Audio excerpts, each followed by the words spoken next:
জয় হিন্দ বন্ধুরা, ইতিমধ্যেই কিন্তু পাবলিক সার্ভিস কমিশনের তরফ থেকে ফুড এসআই এর অ্যাডমিট কার্ড জারি করে দেওয়া হয়েছে। তো তোমরা অনেকে বলছিলে যে পিএসসির যে অফিসিয়াল সাইট ছিল সেখান থেকে তোমরা ডাউনলোড করতে পারছিলে না। তো সত্যি পিএসসির সাইট থেকে সার্ভার অত্যন্ত ডাউন হয়ে রয়েছে, তোমরা সেখান থেকে ডাউনলোড করতে পারবে না। তার জন্য তোমাদেরকে আমি আলাদা একটি সাইট বলে দিচ্ছি এই ভিডিওর মধ্যে। তোমরা সেখান থেকে কিন্তু একদম 100% জেনুইনভাবে তোমরা অ্যাডমিট কার্ডটি ডাউনলোড করে নিতে পারবে। তো চলো তোমাদেরকে স্টেপ বাই স্টেপ দেখিয়ে দিই যে কিভাবে তোমরা অ্যাডমিট কার্ড ডাউনলোড করবে। তো তার জন্য সবার প্রথম তোমাদেরকে psc.wv.gov.in লিখে গুগলে সার্চ করে নিতে হবে। তো গুগলে সার্চ করে নেওয়ার সঙ্গে সঙ্গে তোমাদের সামনে দেখবে PSCWB application.in এর একটি সাইট তোমাদের সামনে চলে আসবে। এও কিন্তু পিএসসির একটি নিজেদেরই ওয়েবসাইট।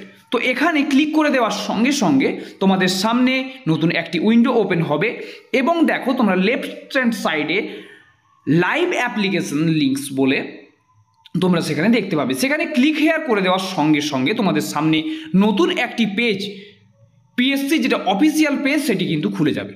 তারপর দেখো তোমাদের এখানে ডাউনলোড অ্যাডমিট কার্ডের একটি অপশান রয়েছে। ডাউনলোড অ্যাডমিট কার্ডে ক্লিক করার সঙ্গে সঙ্গে তোমরা একটু স্ক্রল ডাউন করলেই এখানে 16/3/2024 ও 17/3/2024 তোমাদের কিন্তু ফুড এসআই এর এক্সামটি নেওয়া হবে, তার তোমরা এখানে অ্যাডমিট কার্ডটা ডাউনলোড করতে পারবে। তো অ্যাডমিট কার্ডে ক্লিক করে দেওয়ার সঙ্গে সঙ্গে অ্যাডমিট কার্ড ডাটা সার্চ এবং সেখানে তোমরা অ্যাপ্লিকেশন এনরোলমেন্ট আইডি দেবে। নেম দিয়ে আমি যতবার সার্চ করেছি কোনোবারই আসছে না। তো এবং সেখানে তোমরা এনরোলমেন্ট আইডি, ডেট, মান্থ এবং ইয়ার, ডেট অফ বার্থ দিয়ে তোমরা এখান থেকে কিন্তু অ্যাডমিট কার্ডটি ডাউনলোড করতে পারবে। ঠিক আছে, তো আজকের মতন এত দূরই, এবং তোমাদেরকে আমি পরে কোনো ভিডিওতে পুরো ব্রিফলিভাবে ডেসক্রাইব করে দেবো যে তোমাদের কী কী ডকুমেন্ট নিয়ে যেতে হবে এবং কী কী প্রোটোকল তোমাদেরকে মেনে চলতে হবে। কিছু বিশেষ কিন্তু প্রোটোকল সেখানে রয়েছে।